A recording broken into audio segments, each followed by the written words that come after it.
Coca কোলা হারাম, Coca কোলা হারাম, Coca কোলা খাইলে ইসরায়েল টাকা পায়, কোকা কোলা আমরা খাবো না, বর্জন করলাম কোকা কোলা, কোকা কোলা খাবো না। ফেসবুক লাইভে আইসা কোকা কোলার বোতল দোকান থেকে কিনে মুখা খুইলে এমনি ভালায়। হ্যাঁ, অনেক যেই মোবাইলটাতে ভিডিও করতেছে, এই মোবাইলটা আবিষ্কার করছে ইহুদিরা। মোবাইল ইহুদি থেকে কিনো নাই? আচ্ছা, যেই ফেসবুক দিয়ে লাইভ দিতেছ, ওই ফেসবুকটা জোগাড় বাড়ছে ওই ইহুদিরাই টাকা পাইতেছে।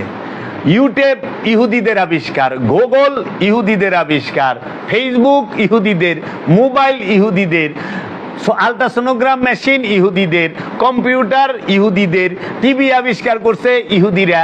তুমি যে ওই যে এই যে পড়ো না, এটাও ইহুদি। যেটাতে আজান দাও মাইক, ওটাও আবিষ্কার ইহুদি। কোনো মুসলমান দেশ এগুলা তৈরি করে নাই। তাইলে কতখানি ওইখানে কমেন্টে দেখলাম যে কি কথাগুলো বলতেছে। এবং আপনি স্যার দেখবেন যে দুইজন অভিনেতা বাংলাদেশের, হেরা মহাবিপদে পড়ে গেছে কুকের অ্যাড কইরা।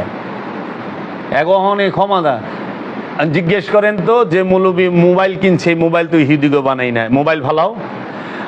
একটা কোকা কোলা বেচলে পয়সা লাভ হয়, পয়সা। আর একটা মোবাইল বেচলে ডলার লাভ হয়, ডলার ডলার, বোঝা নাই? 10 পয়সা লাভ হয় এক কোকা কোলায়, আর শত শত ডলার লাভ হয় আইফোন বেচলে, শত শত ডলার লাভ হয় স্যামসাং বেচলে। তাইলে কিরে, যত কিছু মৌলবী সাহেবরা এখন কোরআনের অ্যাপ বানাইছে, গুগলে দিয়া থুইছে। তা গুগল নিজেই তো ইহুদি গো, গুগল নিজেই ইহুদি গো। তে গুগল যে ব্যবহার করতেছে ইহুদি টাকা পায় না? ফেসবুক যে ব্যবহার করতেছ, কয়দিনে জোগাড় বার পৃথিবীর 1 নাম্বার দুনিয়া গেল গা, ফেসবুক দিয়া, টুইটার দিয়া, ভাইবার দিয়া। তো এইগুলা ইহুদি টাকা পায় না। এর জন্য আলেম সমাজের উচিত হবে, এইটা তাদের প্রতি আমার একান্ত অনুরোধ এবং পরামর্শ, বাংলাদেশের সমস্ত আলেম সমাজ, তারা যদি, যারা নাকি বলেন কোকা কোলা হারাম, ইহুদি টাকা পায়, তাদের প্রতি অনুরোধ, তারা যেন মোবাইলটা ব্যবহার করা ছাইরা দেয়, তারা যেন কম্পিউটার ব্যবহার করা ছাইরা দেয়, তারা যেন হজে হাইটা যায়, বিমানে না যায়, কারণ বিমানও ইহুদিরা বানায়। তারা যেন গুগল ব্যবহার না করে, ইউটিউব ব্যবহার না করে, ফেসবুক ব্যবহার না করে। আরে আমরা যারা আলেম আছি, বাংলাদেশের বড় বড় আলেমরা যারা নাকি কোকা কোলা এত কথা কইবার লইছে, তারা ইউটিউব থেকে মিনিমাম 2-2.5 লাখ টাকা মান্থলি ইনকাম করে, ফেসবুক থেকে টাকা ইনকাম করে। ফেসবুক থেকে টাকা ইনকাম করা জায়েজ, ইউটিউব থেকে টাকা ইনকাম করা জায়েজ, আর কোকা কোলা খায়া ইহুদিদেরকে টাকা দেওয়া হারাম। আর আমাকে বাঙালিও আমরাও ঠিকই তো কিছু হুজুরে, ওখানে কুক খায় না, ওখানে খায় মুজু। কে বানাইছে? আফগানিস্তান। আমরা মুজু খাই আফগানের। আরে আফগানিস্তানের মানুষ বোমা কিনে, পিস্তল কিনে সব আবার ইহুদিগো কাছ থেকে, আমেরিকার কাছ থেকে, রাশিয়ার কাছ থেকে। যাবি কই? হ্যাঁ, খেজুর খাইয়া সৌদিরে টাকা দিবি, সৌদি যায় রাশিয়ার থেকে পারমাণবিক মিসাইল কিনা লয়ে আহে, কামান কিনা লয়ে আহে, বিলিয়ন বিলিয়ন ডলারের অস্ত্র কিনা লয়ে আহে। তো টাকা তো যায় না ইহুদির ঘরে। কি কইবা? কিচ্ছু করার নাই। কবে যে এই মুসলমানের, এই উমাইয়া আব্বাসিয়াদের এই সমস্ত বেজাইলা হাদিস থেকে বাইরে পারবো, অপসংস্কৃতি থেকে সায়েন্স টেকনোলজিতে উন্নতি লাভ করতে পারবে, কবে আমরা জ্ঞান বিজ্ঞান এবং প্রযুক্তিতে উন্নত স্তরে যাইতে পারুম, আল্লাহ মালুম, দয়াল ভালো জানে। এখন এই ছবি লইয়া যে কথা, ছবি তোলা হারাম, ছবি তুললে হাবিয়া দুজকে যাইবা। জানো, ছোটবেলায় ছবি আঁকছিলাম দুয়েল পাখির। আমার বাবা তো আলেম, কওমি মাদ্রাসার, সে অনেক মারছিল আমাগো 2 ভাইয়েরে। আর ছোট্টবেলায় আমরা, ছোট তো বাচ্চা, তো নানির বাড়িতে গেছি মানিকগঞ্জে বেড়াইতে, একটা মেলা হয়। তো আমাদের যে আমার ছোট বোনের লেগে একটা পুতুল কিনে আনছিলাম মেলা থেকে। আমার বাবা তো কওমির আলেম, এটা আমরা তখন, আমাদের বয়স 6-7 কি 8। কমলি আছে না, ওই যে বন জঙ্গলে থাকে, কমলি দিয়ে একটা বাড়ি দিছিল পিঠে, পিঠটা ফাইটা হয়ে গেছিল। তখন বলছিল, তুমি যে ছবি এঁকেছো আর এই পুতুল কিনেছ, তুমি কি হাসরের মাঠে পুতুল হয়ে দেখিয়ে দিতে পারবে? পুতুলের ভিতরে জান দিতে পারবে? সরমুনায়ের মুরিদ আমার আব্বা। আমি কই, না বাবা, জীবনে করতাম না। যে বাড়ি খাইছি সেই বিরিয়ানি খাইছিলাম। ওখানে দেখো বাবা, ছবি তোলা আরাম, তাই না? ছবি যেখানে থাকে ফেরেশতা ওখানে থাকে না। তাহলে এই কথাটা আমাকে দেশের মৌলবী মুন্সিরা জানলো, মাদ্রাসায় পড়াইলো। তো সৌদি আরবে রিয়ালের মধ্যে ছবি দিল কেমনে বাদশা গো? এটা তো হাদিসটা তো ওনাদের এখান থেকে আসছে, আমাদের এখান থেকে তো না। সৌদি আরব থেকে হাদিসটা আইছে না, সৌদি উমাইয়া আব্বাসিয়া রাজবংশই তো লেখাইছে। তাইলে তারা রিয়ালের মধ্যে ছবি দিল কেন? 500 টাকার রিয়াল, 500 রিয়ালের যে 500 নোট, সেটার মধ্যে ছবি, 1000-এর নোটের ছবি, 200-র নোটের ছবি, 50-এর নোটের ছবি, 100-র নোটের ছবি, সবটির মধ্যে ছবি। এবং আরবের সমস্ত দাপ্তরিক অফিস আদালতে সব জায়গায় ছবি আছে রাজাগো। তাহলে রাজাগো বিলবোর্ডে ছবি আছে, রাজাগো ছবি হালাল, আমাগো ছবি হারাম। বাটি হালাল জোল হারাম, না জোল হালাল বাটি হারাম, এইরকম হয়েছে হাল। তুমি করলে কুরু কুরু, আমরা করলে মাকরু। হ্যাঁ, তাহলে ওনারা যে করলেন, দেখো রিয়ালে ছবি আছে, আর রিয়াল সবার পকেটে আছে। তো রিয়ালে তুমি মসজিদে ঢুকতেছ, নামাজের দাঁড়াইতেছ, নামাজ তো হচ্ছে না, ছবি তোমার পকেটে। কয়েনের মধ্যে আরবিতে পয়সারে কয় হালালা। হ্যাঁ, তো পয়সার মধ্যে তো ছবি, টাকার মধ্যে ছবি, টাকার মধ্যে বঙ্গবন্ধু শেখ মুজিবুর রহমানের ছবি, রুপির মধ্যে পাকিস্তানের রুপিতে মোহাম্মদ আলী জিন্নার ছবি, ভারতের রুপিতে মহাত্মা গান্ধীর ছবি। আর সৌদি আরবের রিয়ালের মধ্যে তোমার বাদশাহ সৌদের ছবি, বাদশাহ ফয়সালের ছবি, সালমানের ছবি, বাদশাহ আবদুল্লাহর ছবি। হ্যাঁ, এই সব রাজা বাদশাহর ছবি আছে। তাইলে পরে ডলারের মধ্যে আছে আমেরিকার ডলারের ছবি। তো ডলার কার পকেটে নাই, রিয়াল কার পকেটে নাই, টাকা কার পকেটে নাই, রুপি কার পকেটে নাই, সবই তো পকেটের মধ্যে আছে। তাইলে পরে ছবি লইয়া মসজিদে যদি ঢুকো, নামাজ হইব? ওখানে যেই জায়গায় ছবি আছে ওই জায়গায় ফেরেশতাই ঢুকে না। তো গড়েও ফেরেশতা নাই, শৈলেও ফেরেশতা নাই, মসজিদে ঢুকছো হেনেও ফেরেশতা নাই, অফিসে ঢুকছো হেনেও ফেরেশতা নাই, রাস্তাঘাটে ঢুকছো হেনেও ফেরেশতা নাই। ফেরেশতা শূন্য বিশ্ব হয়ে গেল তাইলে। কারণ বিশ্বের সব টাকার মধ্যে ছবি, সব দেশে ছবি আছে, সব জায়গায় ছবি আছে। অনেক হজ করবার যাইবা, ছবি সহ বেল্টের মধ্যে বাংলাদেশের পতাকা টকাতাকা দিয়া সব দিয়া থয়। অনেক আরাফার ময়দানেও ছবি নেই। ই ফেরেশতা অনেক আছে কি না হুজুর গজি গান লাগবো, ছবি তো শেষ নাই। তো বাবা, তোমরা কোকাকোলা খাও না, কিন্তু ফেসবুক দিয়ে ইহুদিগো টাকা দাও, ক্যামেরা দিয়ে কিনা ইহুদিগো টাকা দাও, অস্ত্র কিনা ইহুদিগো টাকা দাও। কবে বাইরেই বেয়ে গেলার থেকে। এখন দেখো ছবি তুললা না কেন? উমাইয়া আব্বাসিয়া এরা সব সময়, এই রাজবংশটা ইহুদির সাথে, মানে ব্রিটিশের সাথে জড়িত। ব্রিটিশের সাথে তাদের খুব সুসম্পর্ক। ব্রিটিশের চক্রান্তে তাহারা এই মুসলমান জাতিটাকে জ্ঞান বিজ্ঞানে পিছায় রাখবো, তার জন্য তাদেরই এজেন্ট বাড়া কইরা আমাদের কাছকে প্রাণীবিদ্যা থেকে, চিকিৎসা বিজ্ঞান থেকে দূরে রাখছে। আজকে প্রাণীর ছবি অনেক, আমার বাচ্চাদেরকে যদি, তোমার আমার বাচ্চাদেরকে যদি সিংহ চিনাইবার যাও, তুমি কি সুন্দরবন থেকে রয়্যাল বেঙ্গল টাইগার আর সিংহ ধইরা না পারবা? তারপরে চিনাইবা? আর এটাও তো সম্ভব না যে সুন্দরবনে যাইয়া দেখাইবা চিনাইবা। তাহলে কি ছবি দেখে চিনার লাগবো না? তো তুমি হাতি চিনাইবা, হাতি কিউন থেকে বাইন্দা ধরে লইবা, না তুমি নিজে ফ্যামিলি লোনে যাইবা? তো ছবির মাধ্যমেই তো প্রাণী জগৎ সম্পর্কে ধারণা থাকতে হবে। তাই প্রাণী জগতের যে প্রাণীবিদ্যাকে বলা হয় ইংরেজিতে জিওলজি। হ্যাঁ, জুওলজি। এই জুওলজির যে জ্ঞানটা, এটা আমাদের নাই। হ্যাঁ, এখন এর লেগে ওই যে জ্ঞান নাই দেখা আমাকে কই দিছে সাপ মারা, সাপ দেখলেই মারতে হবে, সাপ বাঁচিয়ে রাখতে নাই, টিকটিকি দেখলে মেরে ফেলতে হবে। অনেক সাপ যে আমাকে কত উপকার করে। সব সাপ বিষধর সাপ না, সব সাপের মধ্যে বিষ নাই। কিছু সাপ আছে ধান ক্ষেতের ইঁদুর খায়, এতে ধান ক্ষেত ভালো থাকে, ফসলাদির মধ্যে ইঁদুর লাগে, ইঁদুর সাপে খায় বলায়, বিষ প্রয়োগ করতে হয় না, এর জন্য পরিবেশ সুন্দর থাকে। আবার কিছু সাপ আছে বিষাক্ত, তো বিষাক্ত সাপগুলো সম্পর্কে ধারণা নিতে হইলে তোমরা ডিসকভারি, ন্যাশনাল জিওগ্রাফি চ্যানেলগুলো দেখবা, প্রাণী জগৎ সম্পর্কে ধারণা হবে। অনেক যেই সাপ দেয় সেই সাপে মাইরা হালায়। এদিন দেখলাম এই যে বর্তমানে যে একটা ভয়ঙ্কর সাপ, আমরা ইয়েও দেখছি, ঢাকা জেলা কেরানীগঞ্জেও দেখছি রাসেল ভাইপার।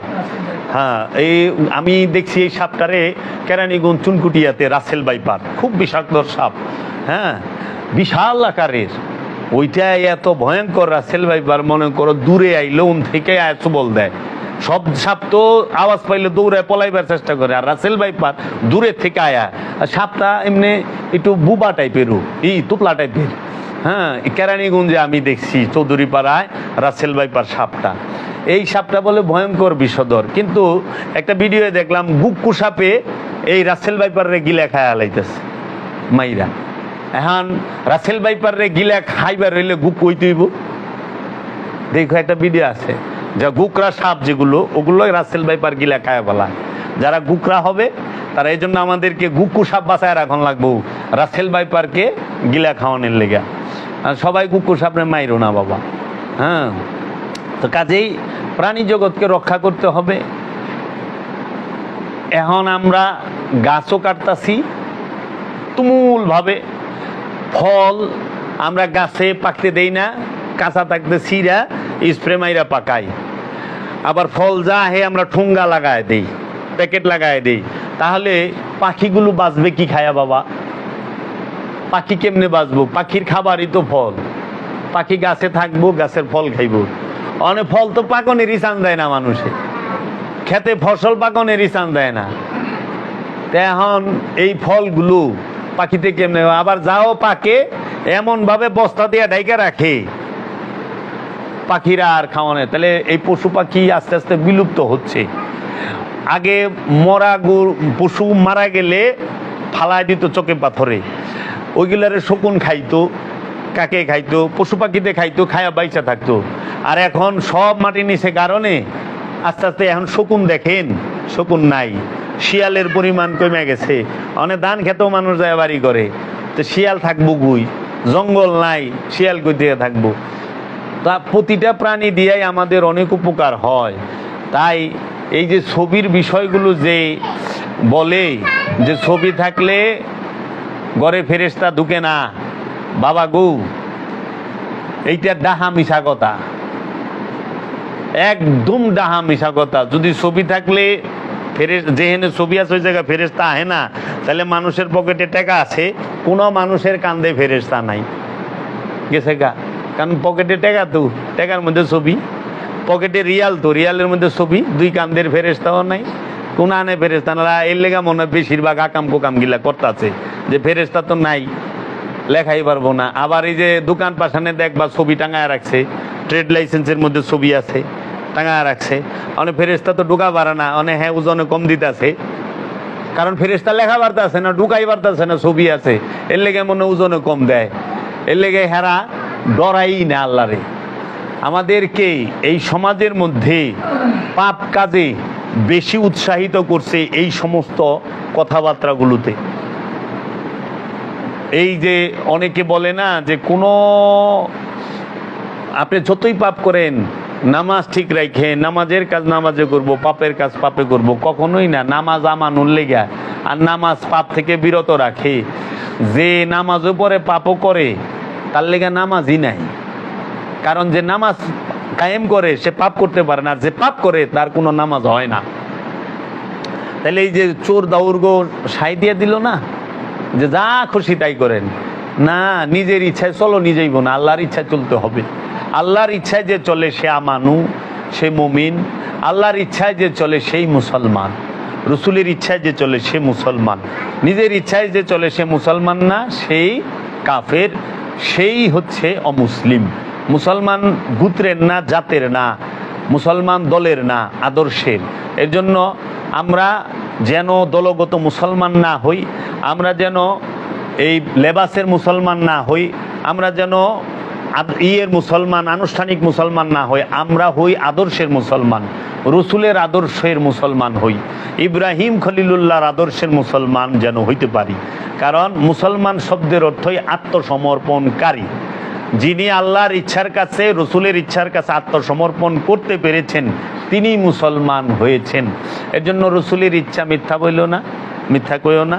রসুলের ইচ্ছা ওজনে কম দিও না, অন্যের হক মাইরা খায়ও না, অন্যের হক নষ্ট করো না, অন্যকে কষ্ট দিও না, সৃষ্টির সেবা করো। এইগুলো যে নিষেধগুলো আল্লাহ এবং রসুল করছে ওইগুলোকে মাইনা চলা, এবং যে আদেশগুলো রসুল এবং আল্লাহ বলছেন সেগুলোকে মাইনা চলার অপর নামই হলো মুসলমান। সুন্নতে খাতনা দিলে মুসলমান হয় না। যদি সুন্নতে খাতনা দিলেই মুসলমান হইতো তাহলে মেয়েরা মুসলমানই হয়ে পারলো না, কারণ মেয়েগুলো সুন্নতে খাতনা দেওয়া যায় না। এর জন্য যদি লেবাসে মুসলমান হয়, যে দাড়ি রাখছো, টুপি পাঞ্জাবি পায়জামা পরছো, তুমি মুসলমান, তাহলে মেয়েরা পাঞ্জাবিও পরা পারে না, দাড়িও রাখা পারে না, টুপিও বিন্দা পারে না, হেরা এইগুলো ফাগরি মাগরিও মাথায় বান্ধা পারে না, তো এরা মুসলমানের সাইডটা বাদ হয়ে যায়গা। আবার যদি বাপ দাদার ঘরের মানে জন্মসূত্রে মুসলমান হয়, যে বাবা মা মুসলমান, তাদের ঘর থেকে যারা আইছে হেরাই মুসলমান, তাইলে তো আমরা দেখি অনেক বড় বড় যে অসৎ লোক তারাও মুসলমানের ভিতরে ঢুকে যায় না। এর জন্য মুসলমান হলে আদর্শের মুসলমান, আদর্শের মুসলমান হইতে হবে এবং জ্ঞান গবেষণা করতে হবে, কোরআন পড়তে হবে, কোরআন গবেষণা করতে হবে, এবং আল্লাহর যারা ওলি, আল্লাহর নূরে যারা নূরময়, রসুলের আদর্শে যারা আদর্শবান, তাদের সহবতে যেতে হবে। কোরআন পইরা হেদায়েত হওয়া যায় না। কোরআন পইরা হেদায়েত হইতে গেলে অবশ্যই কোরআনের ওয়ারিস যারা আল্লাহর ওলিরা তাদের লাগবে। শুধু আরবি পড়ে হেদায়েত পাইবা না, তখনই হেদায়েত পাইবা যখন তুমি কোরআনের ওয়ারিস যারা আল্লাহর ওলিরা তাদের কাছে যাইবা। কারণ আমরা দেখছি আরবি কোরআন অনেক বড় বড় খারাপ আলেম উলামারা পড়ছে, কিন্তু তারা মার্ডারের সাথে জড়িত, তারা অপকর্মের সাথে জড়িত, ড্রাগসের সাথে জড়িত। আমরা দেশ বিদেশে অনেক দলিল পাই, এবং বোমাবাজির সাথেও জড়িত আমরা দেখছি না। এর জন্য যারা নাকি অলির বায়াত, অলির কাছে মুরিদ, এবং সাথে কোরআন গবেষণা করে কোরআন পড়ে, কোরআনের আদর্শকে নিজের মধ্যে ধারণ করে, তাহারা অনেক সুন্দর চরিত্রের চরিত্রবান হয়েছে, চরিত্রের অধিকারী হয়েছে। এর জন্য অলির সোহবত ছাড়া, অলির মুরিদ হওয়া ছাড়া, অলির বায়াত হওয়া ছাড়া তুমি কখনোই হেদায়েত পাবে না। এবং অলির ধ্যান করতে হবে, দায়েমি সালাত করতে হবে, মুরাকাবা মুশাহেদা করতে হবে। হ্যাঁ, শুধু আমরা যে সপ্তাহে একদিন হাজিরা দিমু আল্লাহর দরবারে আমরা পার, এই যে চিন্তা যেন আমরা না করি। কারণ আল্লাহ বলছে তুমি সর্বক্ষণ সলাতের মধ্যে থাকো। আল্লাহ জিনা হুমা আল্লাহ সলাতে হিমদায়মুন, সর্বক্ষণ আল্লাহর সাথে সংযোগ থাকো, যুক্ত থাকো, রসুলের সাথে যুক্ত থাকো সর্বক্ষণ, তাকেই দায়েমি সালাত বলে। আর সর্বক্ষণ যুক্ত থাকতে গেলে ধ্যান ছাড়া, মুরাকাবা মুশাহেদা ছাড়া সম্ভব নয়। এর জন্য সপ্তাহে একদিন আল্লাহর দরবারে হাজির হইবা, এইটা তুমি পার পাওয়া যাইবে এই চিন্তাও করো না। আল্লাহর দরবারে প্রতি মুহূর্তে জিকিরে ফিকিরে থাকতে হবে। এর জন্য আল্লাহ বলছেন সর্বক্ষণ জিকির করো, সর্বক্ষণ তুমি শুইয়া বসিয়া দাঁড়াইয়া তিন অবস্থায় আল্লাহর জিকিরে মশগুল থাকো। কারণ মানুষ এই তিন অবস্থায় থাকে সারা দিন রাত 24 ঘন্টার মধ্যে, নয় দাঁড়াইয়া থাকে, নয় শুইয়া থাকে, নয় বসিয়া থাকে। এর জন্য আল্লাহর জিকির করবা দাঁড়াইয়া, শুইয়া এবং বসিয়া, সর্বক্ষণ। গাফেল হওয়া যাবে না। জো দম গাফেল সো দম কাফের, জিকির থেকে গাফেল হওয়া যাবে না। বুঝছ? এই বিষয়গুলো তোমরা মনে রাখবা। আর এই ছবি তোলা হারাম, ছবি তুললে ফেরেশতা নেয়, এই সমস্ত মোল্লার ফেদাই শুনবা না। এগুলা আজগবি শরীফের হাদিস, এগুলা আজগবি কথাবার্তা, যেগুলো ধর্ম, বিজ্ঞান, দর্শন সব কিছুর বিপরীতে দাঁড়ায় রয়েছে। এখন ছবি ছাড়া চাকরি হয় না, ছবি ছাড়া স্কুল কলেজ মাদ্রাসায় ভর্তি হয় না। তো ছবি তোলা হারাম। হুজুর হজে যাইতে সময় ছবি তুলেন কে? হারাম। হুজুর ছবি তোলা হারাম, তে মাদ্রাসায় ভর্তি করতে সময় ছবি লাগে কে?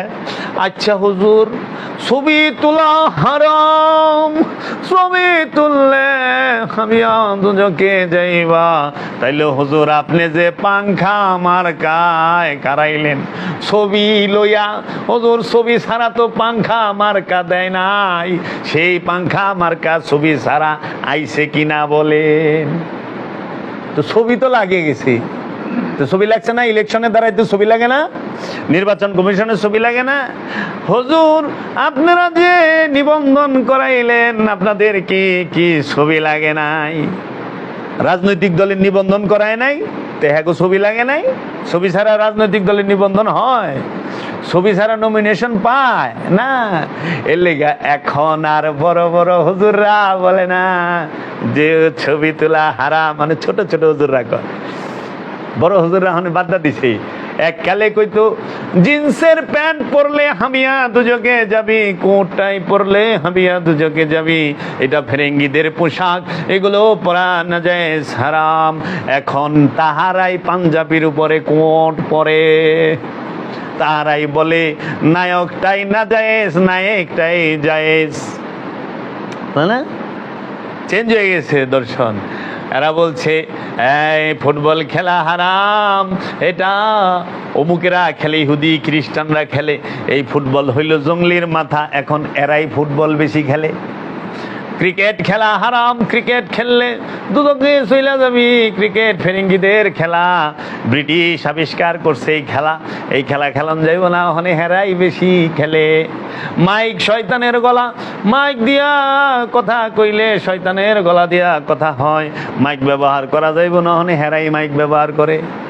বুঝলাম না, তাইলে কালে কালে এরাই তো দেখি যে মানুষকে গুমরা করতেছে, বিপদগামী করতেছে, এক এক সময় এক এক ফতুয়া, আবহাওয়া বুঝা ফতুয়া। এখন বলতাছে কোকা কোলা খাওয়া যাবে না, ফেরেঙ্গিদের জিনিস, কিন্তু মোবাইল ব্যবহার করা যাবে, এটা ফেরেঙ্গিরা বানাইছে। হ্যাঁ, সুবিধাবাদী। মসজিদ ভরা টাইলস লাগায় থুইছে চায়নার, মসজিদ ভরা টাইলস লাগায় থুইছে জার্মানের, কিন্তু কোকা কোলা খাইব না রে বাবা।